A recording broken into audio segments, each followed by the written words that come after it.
Okay, so today we are starting with Emmanuel Ngozi. So may we hear you, sir. Thank you very much. You're welcome for this presentation. Okay, thank you.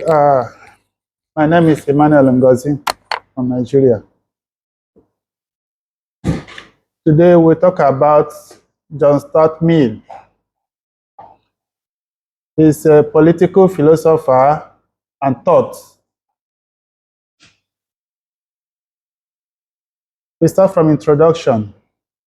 Mill was a prominent 19th century liberal thinker who integrated philosophy, economics, and politics to advocate for individual liberties.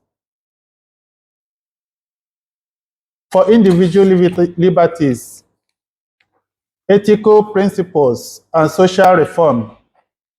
He is known for the defense of individual freedom, particularly on liberty, and his work on utilitarianism. Mill also campaigned women's rights. So like what I'm trying to explain, according to Wikipedia, he is a philosopher and also an advocate for human rights. So whose philosophical concepts help in reshaping the entire world today. His earlier life and background. He was born in 1806 in London. He studied logic, literature, and economics reform from a young age. His earlier life was characterized by a rigorous intellectual upbringing under the guidance of his father.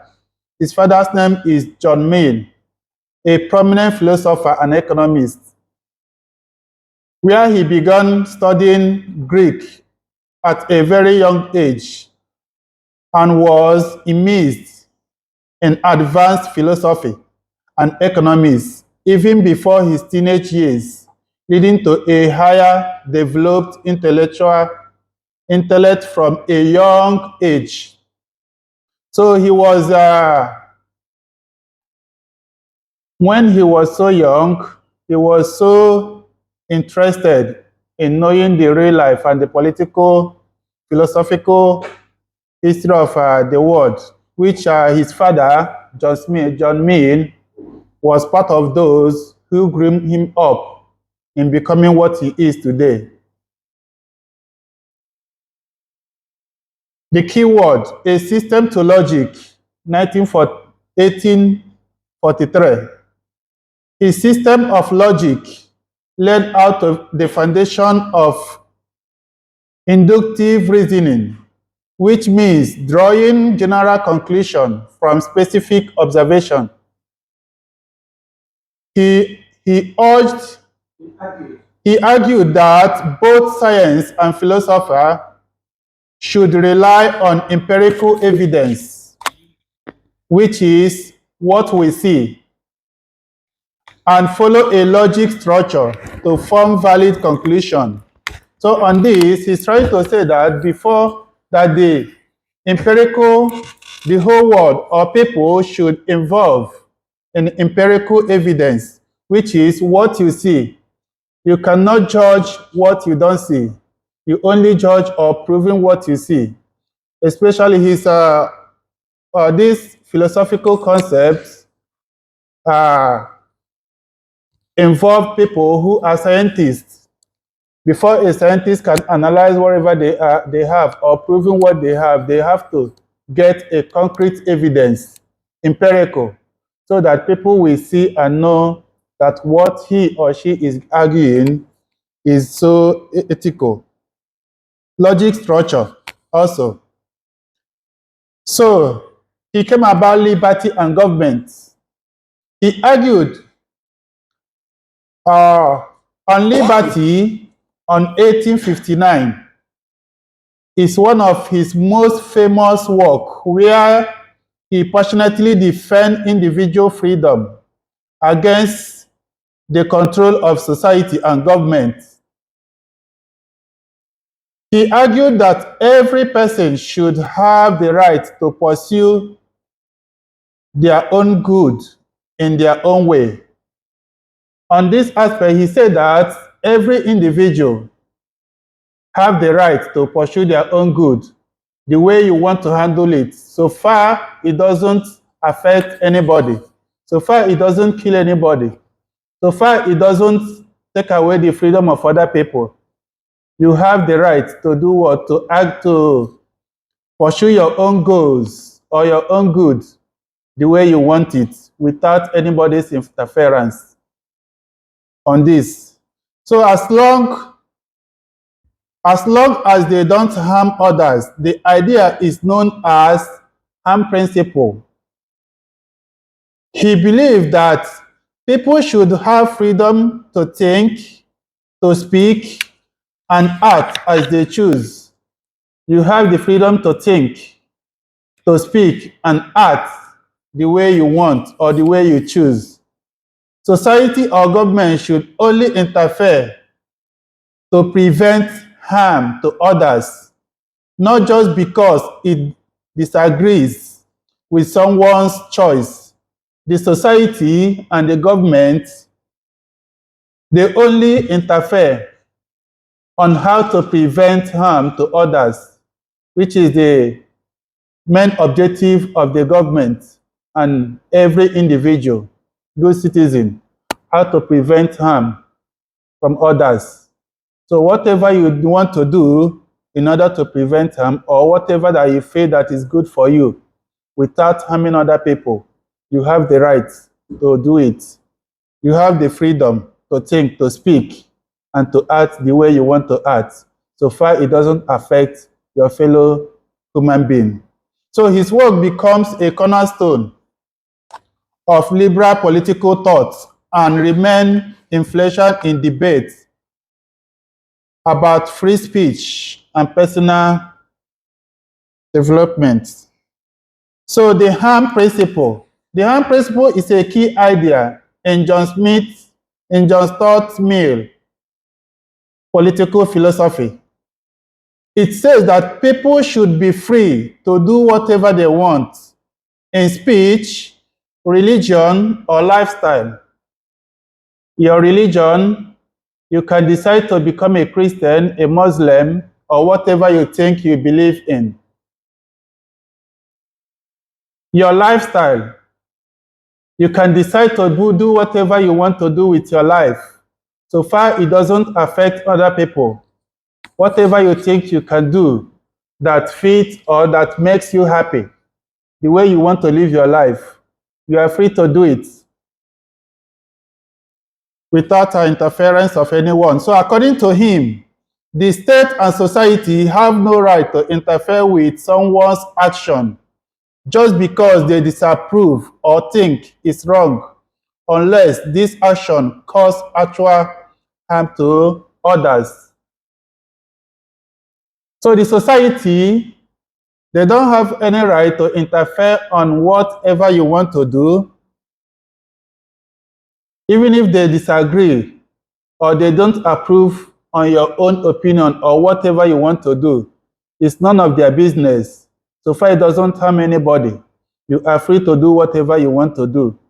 Nobody have any right to question or oppose on your own ideology, which means the freedom of speech, even unpopular opinions, should be allowed. Even if you have an opinion, whether good or bad, you have the freedom to speak up without anybody's interference because you want to voice out what you think. Freedom of religion. You have the freedom of religion. People can follow any faith they want. Freedom of personal behavior. Individual can live how they want. It doesn't matter nobody's choice, nobody's right. Only your right to do whatever you want, how you want to live your life, be whatever you want to be. So that was part of his philosophical concept. View in war. He was general against war, believing it often caused unnecessary suffering and violated individual freedom. However, he believed war could be justified in certain cases, especially when used in defend the oppressed, stop tyranny, or prevent greater injustice, protect liberty and human rights. On this, he's trying to explain that war could be justifiable if it has all these purposes. Number one, you are doing it to defend people who cannot defend themselves. You are doing it to stop or prevent an injustice from happening. You are protecting the liberty and the human rights of other people. For example, the woman rights. Because in some society today, we believe that women, they don't have power over men. So it is our own responsibility to do what? To defend the human rights wherever we are. So this is one of his argued. So for me, a war fought for justice and freedom rather than for conquest or power could be a necessary evil to uphold moral principles. So when we talk about human rights, we talk about human rights on education. You have the right assembly, association, freedom of association, education, thought, press, movement, information, speech, and religion. So this is your fundamental human rights, which nobody have to interfere on this. If anybody interfere, it becomes an infringement of fundamental human rights. Just war and moral responsibility. He believed in the idea of just war, that war can be moral acceptable if it serves justice and defend the oppressed. He supported war like Britain's involvement in the Greek War of Independence, where the goal was to help people or help a people gain freedom from tyranny. Mill argued that powerful nations have a moral responsibility to stand against injustice. Powerful people, they have the moral responsibility to stand against the injustice, to support freedom and self-determination in other countries. Freedom. Not remain neutral when serious oppression occurs. You don't have to remain neutral when serious oppression is occurred. You have to do what? Stand up to defend all this because it is your right. For him, moral responsibility didn't stop at national borders. Justice should be defended everywhere. So wherever you are, you should defend justice. Whatever you know or you think that is a justice, you have to speak up. You have to defend it when there is injustice. So that is one of his arguments. Utilitarianism. Utilitarianism built on Jeremy Bentham's idea that morality should aim to minimize happiness for the greatest number of people. However, Mill approved the theory by arguing that not all pleasures are equal. Some are higher and more meaningful than others. Bentham focused on quality of pleasure, which is more is better. more focused on both quality and quantity, saying that intellectual and moral pleasures like reading, learning, or helping others are superior to physical pleasure, which is eating or relaxing. So he believed that a good action is one that brings the greatest overall happiness, but also promotes higher, more valuable kind of happiness.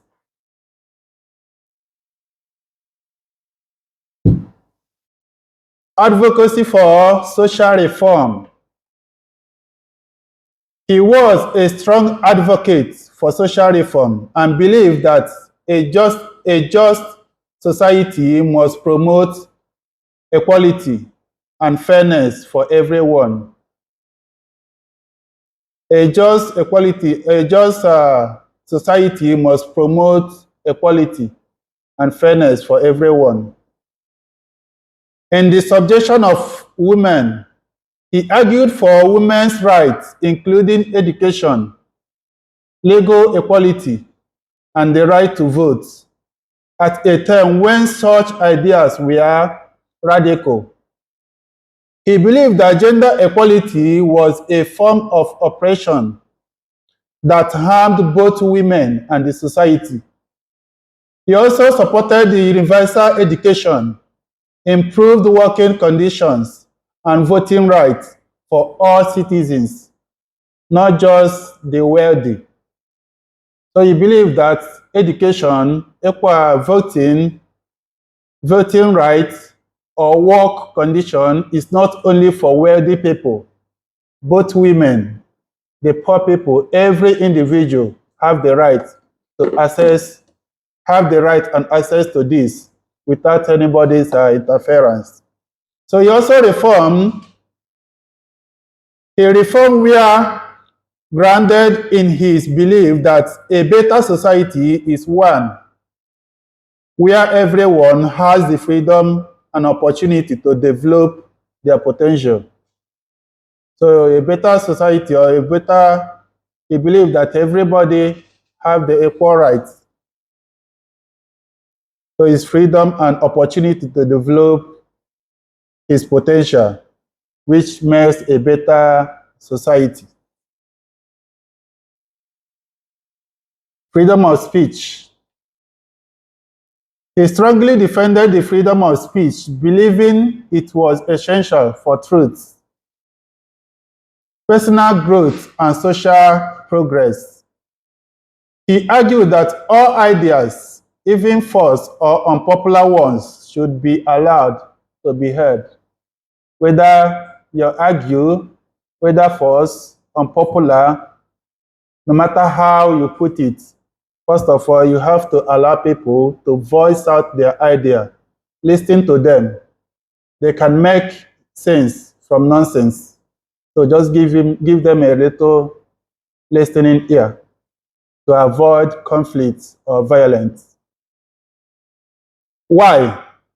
Because truth often emerges from debate and challenge. Suppressing opinions robs society of the chance to correct errors or improve understanding. Even a wrong idea can help shaping the truth by forcing people to defend it. For him, silencing any opinion is harmful because it assumes we are infallible and blocks the path to progress. Mill and democracy. He supported democracy because he believed it promoted freedom, participation, and moral development. However, he also worried about the tyranny of the majority, where the majority could silence or oppress minority voice. The majority, he argued that the majority where the majority could suppress the minority voice.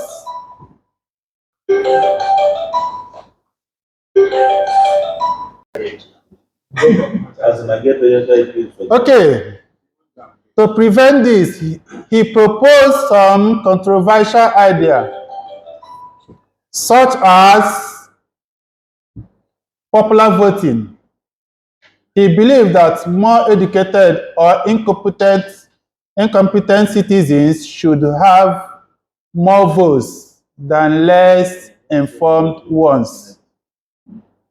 He's trying to say that the educated people, the competent citizens, should have more votes than less informed ones.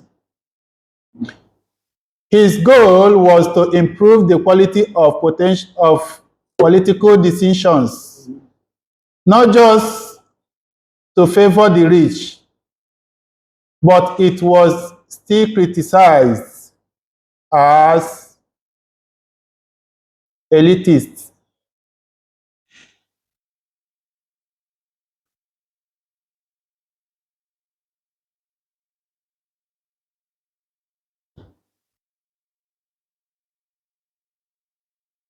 Okay, despite this, he strongly supported expanding the vote to women and working class men, public education to prepare citizens for responsible participation in democracy. He believed in inclusive, thoughtful democracy and guided by both freedom and wisdom. So he believed that he argued or he supported that women should participate much in democracy, expanding the vote for women and working class people, and public education to prepare the citizens for responsible participation in democracy. So that was, we go to legacy and influence. His ideas have had a lasting impact on modern political and moral thought. He is considered a key figure in shaping modern liberalism with his emphasis on individual freedom, moral responsibility, and justice. His work continues to influence political science, especially theories of democracy, liberty, and the role of the state. Law, particularly free speech, human rights, and legal limits on government power. Ethics, through his reformed vision of utilitarianism, which balances happiness with justice and individual dignity. Public policy, including the base on welfare, education, civil liberties, and international intervention.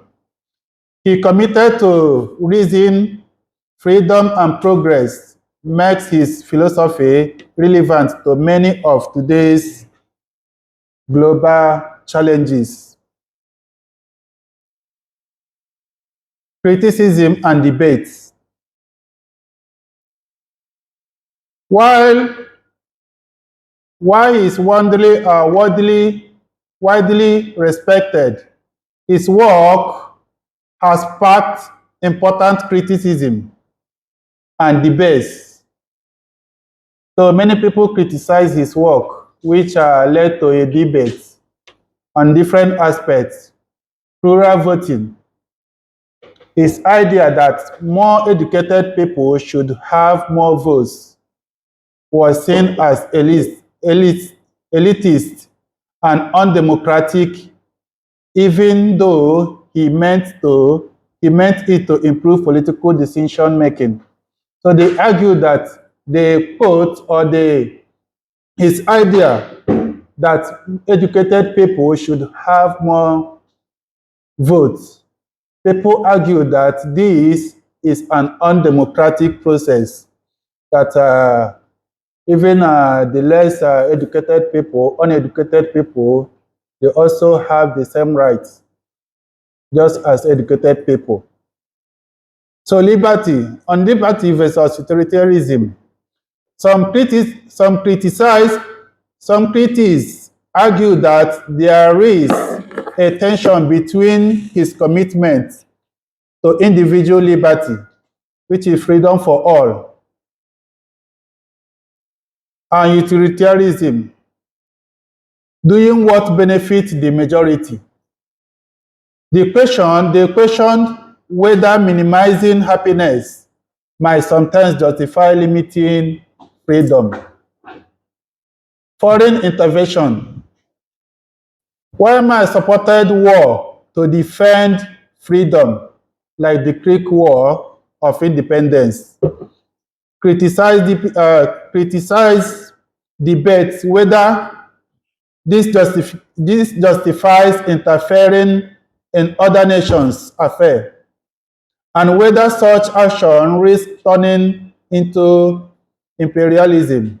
Despite this criticism, Mill's work remained central to discussion on freedom, ethics, and political justice.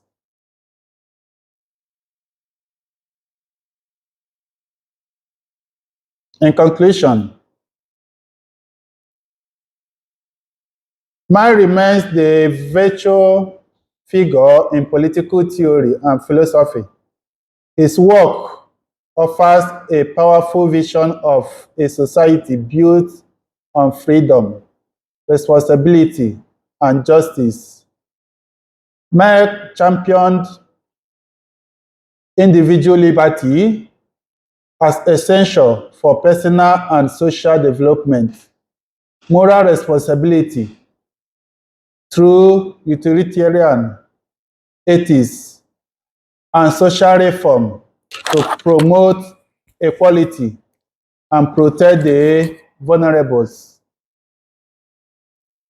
Although some of his views, like popular voting or support for intervention, are debated, these core principles continue to shape modern discussions on democracy, human rights, freedom, and good governance. His legacy lives on in the ongoing global pursuit of a fair, free, and thoughtful society. Thank you. Okay, so thank you very much, Mr. Emmanuel. So now questions to the members of the class, to the participants, and everyone around. So please, you are free to ask your question. Do not forget, especially some of us that are coming from developing countries and we are being fed with this word, democracy, human right. This is one of the philosophers that actually brought the idea. I don't know if you get the core message he was trying to give us, even voting. It's not just that majority votes, but what is the content of the majority? He is trying to say that some people who are learned, who know what it means by voting, who can tell the exact implication of voting, they should be the one to vote. He's trying to sell that idea. Otherwise, you go to the village and give people some money, and then or Indomie, as happens in our villages, and they'll just vote, and you say the majority has carried the vote. Why the content is actually sometimes what he's trying to say, that might be monitored as well. He also talked about human rights in relation to women, that women should be allowed to vote. In fact, for him, freedom means that you should allow me to do what I think is correct, provided I'm not harming anybody. It's my personal life. It's my individual liberty. Do not interfere on it. So that's what he's trying to tell us. Do you agree with that? Provided it doesn't harm anybody. That's what he says. Anyway, let's hope that all of you were following him. I thank you very much, Mr. Mando. I think you got it. So now let's get to the questions from students who were listening. Who has anything to offer? Who was paying attention? Any question or contribution? Yes. So, okay, ask your question, and don't forget, these are the people that give us this democracy and this kind of leadership that was not actually the case in Africa anyway. As most of us Africans, we have a different pattern of leadership principles. Okay, now go on. Actually, from where I met, I heard you talking about freedom and justice of the people, protecting human rights, fighting, Louder, please, louder. fighting war in order to protect human rights and uphold justice. Now, with the statements here, I wish to link it to the contemporary issues we are having today in the world, because I think most of the developed country, they are using some elements of these philosophical approaches in leadership or governance of their state. So my question is this: coming to what the recent war going on between Ukraine and Russia, how can you say this war could be justifiable when these two parties were struggling to protect the rights of their citizens? How is it justifiable? How can you say that? Can you explain? Again, Linking it, because you are talking about war, fighting war being justifiable, okay. that people have to fight for a just war. Yeah. Now, linking it to the recent issues between Ukraine and Russia, will you say that the war that is going on there could be justifiable? Okay, so it's trying to let you to defend the male.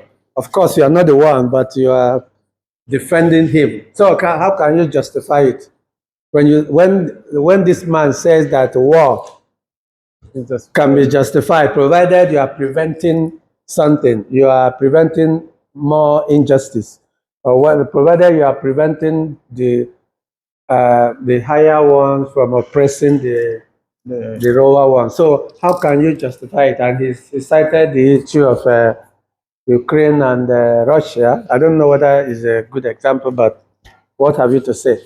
Well, first of all, what we have to apprehend is the cause of the war.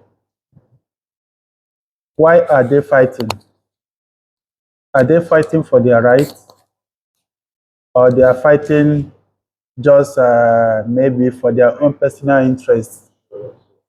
So if you can be able to analyze this, you will be able to know whether it's justifiable or not. Wonderful. No.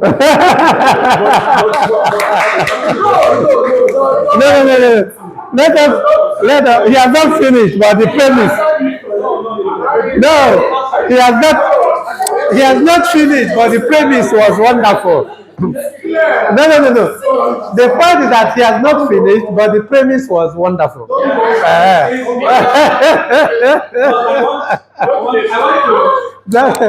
Wait, he said, well, he has not finished, but the point that we are clapping because the premise was wonderful. The first premise. Yes, I must appreciate this. Your answer is very, very wonderful. But let us examine the cause of the war. Because when you ask President Putin why he's waging war against Ukraine, he will give you 10 reasons for that. When you ask Zelensky, wait. Now, in justification of the war, what we mean by war being justifiable, number one, the cause of the war. Second, wait, bro. It's not only this one, bro. Does the two parties, do they commit any crime war? We don't want to know. because if there is wait, bro, according to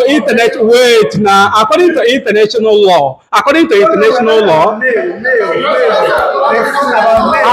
know within the content of it.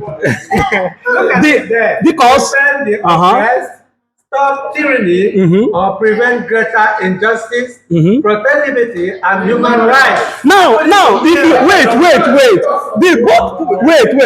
If you examine these two parties, they may be right, both of them. So who is wrong in between? This is not. So if there is a crime scene in the war, is that war still justifiable? Me is not here. Because when there is a crime scene, it means that the war is justifiable. Regardless of the content of your war. What I'm trying to say is this justification, bro, the justification, regardless of any intentions of the war, and there is a crime scene in that war, is it still justifiable? This is my argument here. But you have to study Mill very well to know how he answers it. It's not only the class. In the class. You have to apply. I think. No, his point is. Obi, listen. His point is that no war can be justified. That's what he's trying to say. Yes, but we are saying that depending on the causes of the war, a war can be justified, even if there is oppression of human rights, as long as the causes of the war are not for personal reasons. And he said Russia and Ukraine, they have personal agendas, right? So that war cannot be justified, either way you look at it, because Putin has his own selfish reasons of why he's doing it. All those 10 reasons you were saying. Nothing is going to make anyone in the world say that Russia is justified to invade Ukraine, right? Why? Because you said that. Wait.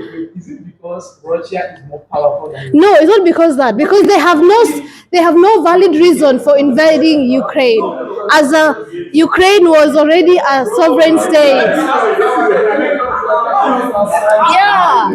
No. I am getting your point, but you are saying that no war in the world is justified, and I'm disagreeing with that. Give me the mic. They will give you a potent reason why they will. If you ask Putin, he will still tell that this is territory. Okay. So between these two, how could you say it's justifiable? Because there is the spectrum of rights and properties of individuals. And there's a crime scene in the world. I have the mic, Mr. Professor. Protect my interests. I have the mic. I have the mic. I have the mic. Protect my interests, sir. Okay, so I want to draw our attention to the first thing first. This is a class for theory of peace, conflict, and security.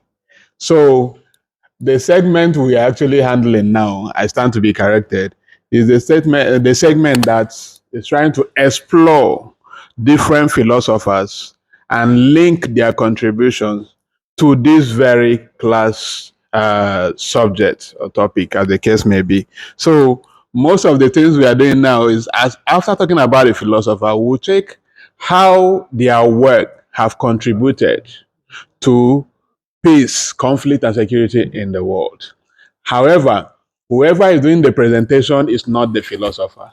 The person is just exploring, the person is presenting the study in a nutshell, not even in the whole world view. Then at the end of the day, we are trying to see, is this person's work, all the thoughts, philosophies, quotable quotes, and the rest, are they relevant to the modern world today? It might not be perfect. That's why we are studying multiple of them. And even at the end of the day, even if we study millions of philosophers, that is if they are up to the number, it might still not be perfect. What we are trying to touch on this ground is, are they relevant? Are they things we can pick and learn from each of the studies of these philosophers? And on this ground, bringing it to the question, the presenter today has done a good job to tell us that in a war, if it has to hold, it has to be to defend the oppressed. So, is Ukraine defending its territory? To stop tyranny or prevent greater justice? Is okay. First, let me also balance it. Is Russia also defending its own interests? But is Russia oppressed? I don't know. Now, if all these questions are there, if there is a need to defend, if there's a need to stop anything that have to go with the interest, tyranny, or to prevent greater injustice, I think on both sides, even Ukraine and Russia will say, oh, Ukraine is trying to join alliances with people we don't know, which is a threat to us, so we are defending. Then to protect liberty and human rights. Of course, this one is a no-brainer. We should already know. So on this note, I think, and I want to submit humbly, that what's this other name? That Stuart Mill's work of philosophy is relevant to modern day theory of peace, conflict, and security. I so submit. Thank you very much. Okay, wonderful. Any other, Mr. Dan, do you have anything to add to us? Well, Uh, all right. This is my own opinion, but often what they say for liberty, protecting injustice, and all that, that's usually just a mask. It's because those more powerful countries, back then like Britain or France, nowadays like Russia and the US and China, they want the resources. They want strategic points. They want influence there. But of course, they're going to say it's the oppressed. And evidence was in one country. What happened in your country in 1967 and 1970? what was it? The Biafra War? Biafra War. Right. Now, So people. you know more about that? Mhm. Wow. And there are people people of same ideology, but on opposite sides. For example, Britain was on one side, France on the other. Okay, the Soviet Union was on the same side as Britain. Portugal was on the opposite side of Biafra, as a multitude of countries were on either side. We're like, wait a minute, people who are normally allies. But what was the ulterior motive? Oh yeah, where was Biafra? The Niger Delta. And what does the Niger Delta have? 50% of Nigeria's oil. So they were all fighting, but they pretended to say this is all about humanity, this is about human rights. Nah, I call junk on it. Just like in Latin America, you see these things like, you see how the U.S. has had hegemony in Latin America, and the Soviet Union came and said, "Oh no, we'll stop them. We'll save you. We'll stop these imperialists," only so they could control the resources themselves wherever they had power. Nah, it's just about resources and strategic points, and it's masked as humanitarianism. That's my observation, anyway. Wonderful. Maybe you have to give a presentation about Biafra, since you know more. We'll appreciate it if you have the time for that. Sure, I do have PowerPoints, not with me, but I do have PowerPoints. Wow, maybe next week now, if you are free, just come and teach about. It might be controversial if we put it on YouTube. Many people. That would be wonderful. We'll appreciate if you do that. Edu, do you have anything to add to it, or you are just supporting your friend? No, I don't have anything. I'm only independent, so I don't have anything. So any other question? Thank you, Mr. Daniel. That is wonderful, but it's interesting. The interesting part is that sometimes, I don't know why, will I say the foreigners, they know our story more than us. Because they studied from an unbiased point of view. Because look at, he talks about Biafra, and then, believe it or not, if he presents it now, he might have a lot of things more than myself. Yes, because he's unbiased. You are biased already. The fact that you're Nigerian and you're from that community. So there's some blind spots that you're going to have when you look at the war. You won't. But the point, I don't even know. That's the point. Before we take a bias or not bias, most of us are not interested, don't even go to the history. To know. To find exactly. out. You're not intensified. Or not? What is that one? You don't. There's nothing pushing you to find out the history because you're here and you're here with what is happening now. So your eyes will just see, okay, this is wrong, this is right. I'm from this community, so I don't like these people, and that is the end. But he might want to understand the history behind who is causing the war why it is happening, because they have. he So doesn't most of us understand here are it well. Biafran. So do you agree with that? Because I think, you are no longer a Biafran. We have a core Biafra. Almost all of us here are Biafran, except this. We have a core. This from Uganda, this from Kenya.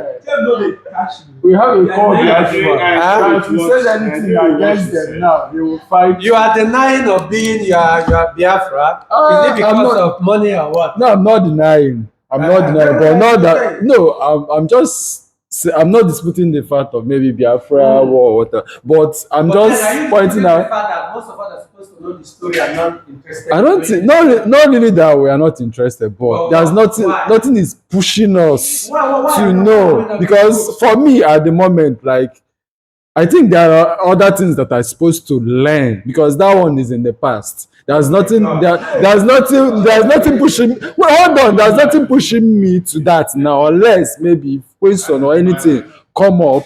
Then I'll now go back, read about it, and know about it. So that is it. It's my personal view. You don't have to. No, it's my personal view. That one is a past. So I suppose at least. Yes, even yes, it is. So it's not a contemporary issue. For you. Is it not For you. For me, it's not affecting me in any way. It's not affecting me at all. Mike is with the mic. Okay. Okay, see why. All right. Actually, Nedu, your opinion matters a lot. I agree with your opinion, but I disagree as well. How can you agree? Because Either you are here or No. there. You can't be in two places at the same time. while I say I agree because it is your opinion, but in my own opinion, I disagree. That is what I'm saying. I need to let you know that. So,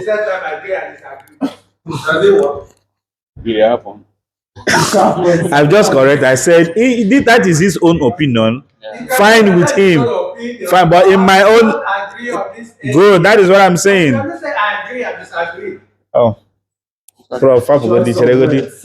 So, the point he's making that is the past is actually wrong. The only thing there is that we are already in it, just like she said, and there's nothing pushing us to go and look for it further. But him, being a foreigner, he really wants to know what really triggered this.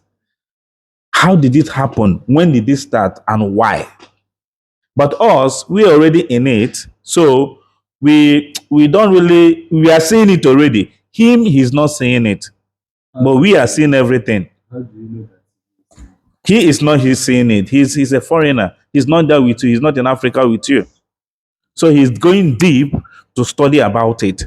But is it an excuse that why we should study about it? No, it is never an excuse. But rather, like I said earlier, we are already seeing it. And we are having a bit of a biased mind towards some certain things. Does it justify the fact that we're supposed to know what we should know?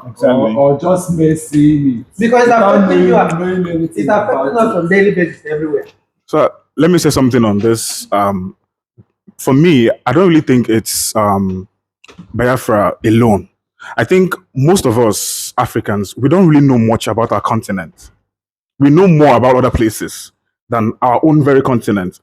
I think one of the reasons. Are you sure we don't even know other places? Yeah, I'm telling you, Because it's not the same thing with other places too. See, what my point is, there is this. It's actually a narrative something. You understand? It's actually we are supposed to know about. I'm Igbo. I'm Nigerian. And I know I'm interested in it. I'm interested in that history because trust me, most times as humans, we are often condemned to repeat history. That is why history is important. You need to know history so that you wouldn't repeat it. But unfortunately, we do repeat history. You get so the point is the narrative that history, just like you said, that is not important. it is important. It's very dangerous. It's a dangerous. That's what you said. He said it is not important. He said in the past. He said it's in the past. He said in the past. It is very important because if you don't, you need to know it so that you won't repeat it tomorrow. Affecting you today. That is the point. Look at it. He said Yeah, it's in the it's past. in the past. If you don't, you're going to repeat it. You're going to repeat It's only that affecting something that everything you are happened. doing now. And you are not looking at it, exploring it, looking at it, and in order to know where the mistake may have been made and where to Exactly. go, and you consider. But the point is that the project you are living, going to do? whether you do or not, the point is that it's affecting you now. The you, Exactly. Without even making an effort. the you now is the past. Can you rewrite the story? Can you rewrite it? Or is there anything you can do? Makes you Even after knowing remain them. ignorant in what you should do. The entire life, not just because you think that you cannot. I don't know what we can do to do a surgery for this guy, mental surgery. But for him to understand. Okay, I think we are going off from our presentation. We are going off from our presentation. Okay, let me say something. Edu, let me say something. Let me say something. Can you help me? Let me say something. That's why when Yeah, you can do it, but you can't like that you focus on it. That's why when the classroom, that's why we are here to learn. Remember, if I might say something, in his view, he said you should not infringe on anyone's opinion. He has the right to think. He has the right to submit. I'm quoting Mill. Okay. I'm quoting the philosopher. Interpret it in the context of my teaching, because as a teacher, education is about what? Sieving out. They call it a Latin word, educare. Sieving out ignorance from someone, presumably. So if you're in the classroom, a teacher will be able to teach and direct you that actually, even though that you may think this is in the past, but it's very dangerous because it's But he affecting you. never mentioned You that. look, listen, I'm talking about the teaching. I'm talking about teaching principles. So as a teacher, just like in the medical field, it's my duty to call you to order. A student cannot be in the classroom and say that past is not important. There's no need that the past has passed. No. Why is he in the classroom? I'll be able to tell him no. Because you're living, your presence today is the result of the past. You need to reflect about the past.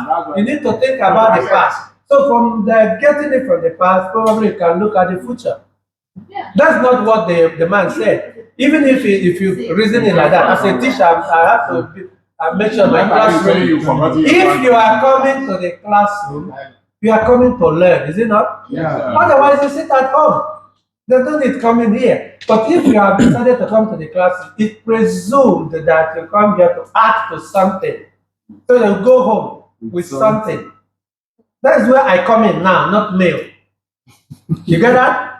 Okay, so Emmanuel. So are you trying to say that we shouldn't take fully In what the philosopher said? In the context of the class.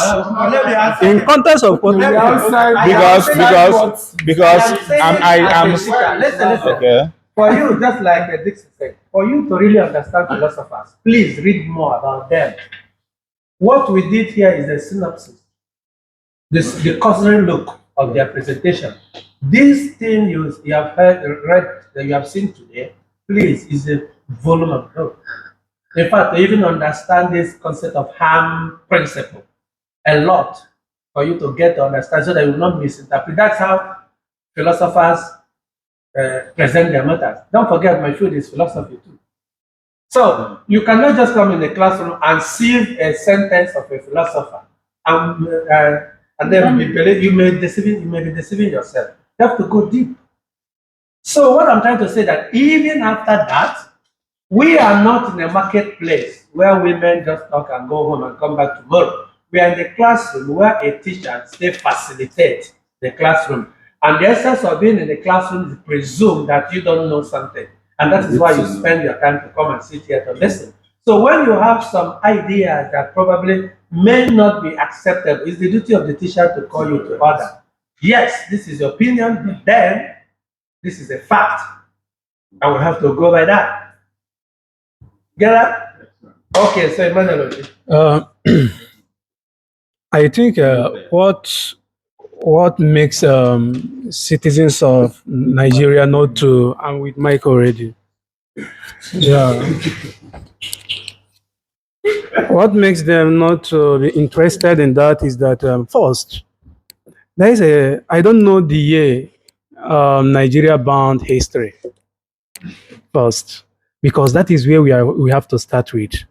Is that the reason why you First, as a no. mature person should not Second, seek for history?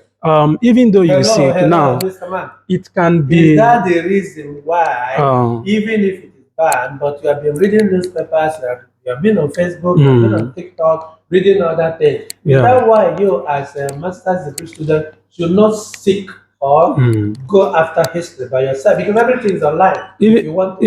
Even though you go online, you will still see some narratives. You go to libraries, you see a lot of books written. The narratives that even serve the Nigerian government No, I just disputed. want to know. Don't blame Nigeria. Yes. Is that the reason why you, as an individual, wouldn't go and read to know?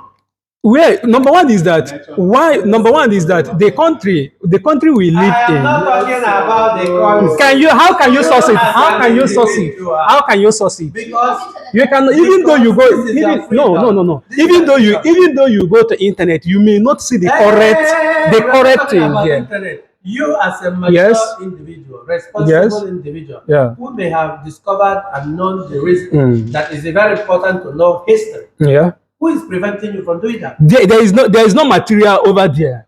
Yes. So no, wait. Are you in Nigeria now? I'm not in Nigeria. Yeah. But then go to Chula library. So even though we are generalizing it, both the people that are living in Nigeria and people. About you.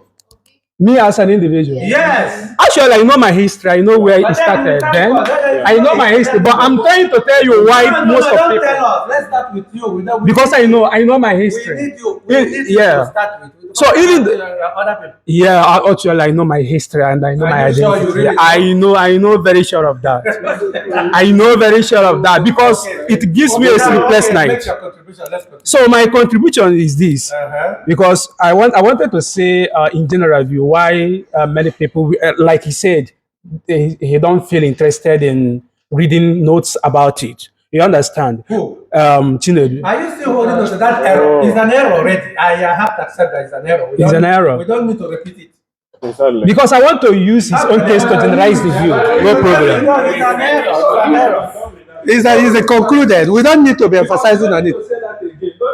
He may be saying it or his opinion as his friend defended him, but the point is that it's an error. We can't accept that kind of opinion. I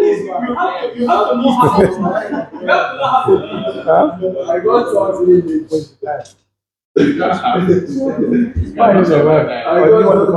so we can argue. I'm ready for you.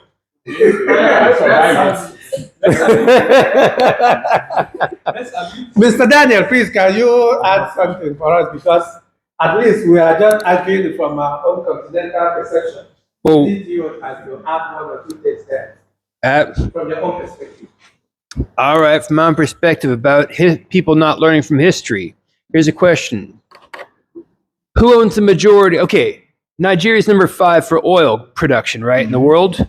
Who owns most of that oil? Who owns it? Do Nigerians own it? No. No, foreign companies still own it. So they still play politics. When people say it's in the past, no, it's not as in the past as you think. Maybe it might not come in the form of Biafra, another Biafra war or whatever, but still, it doesn't. The fact that foreign companies still own the majority of oil in Nigeria, which is the 5th largest producing one, that ought to say a lot about how things are still going on, and it's not just dead and gone. It applies to today. Mm-hmm. Any other additional information there? Huh? Any other thing? I can't accept it because this is I want to ask you a question. Who? Yeah. He knows everything about Biafra. No, I'm not the I just want to tell you that. I want to ask you because the question I asked previously, I didn't see any regarding the if there is a war going on between two countries. Yep. You understand, and there is a crime scene in the war. They say what? Yeah, crime scene in the war. Yeah, you know what I mean. Oh, war yeah. crimes, Well, war because according to international law, you understand, it should be combatant to combatant, not combatant to civilian. So, in the case that there is a war going on and it affected mostly the civilians, could you say that the war is justifiable? No, well, it's not about justifiable. See, I don't look at, and this is something else. I don't look at most wars as quote unquote right or wrong. It's simply weaker versus stronger. And this applies everywhere in the world. I'm going, whether it's indigenous who got conquered by Europeans, the Tibetans who got conquered by the Chinese communists. I'm applying this to the Turks, who took over. It wasn't about who was righteous or who was wrong. It was about who had a bigger army and who had better strategy. And here's about, if you want to talk about morals. Okay, the city we now call Istanbul was the quote-unquote seat of Christendom, right? Well, guess what? The Muslim invaders, they seem to think otherwise. They changed the Hagia Sophia into a mosque. So who says it's holy? The Potala Palace in Tibet, that was a quote-unquote holy site. Well, the Communist Chinese Party seemed to think otherwise. They were stronger. And that's all. So as far as civilian deaths, yes, the majority of people who die in wars will be civilians. Another part I should add, and language is not neutral itself. I have a YouTube channel, so I mentioned this in a short. In the 1980s, El Salvador was having a civil war, and the U.S. backed the military government and called the communist insurgents, they called them terrorists.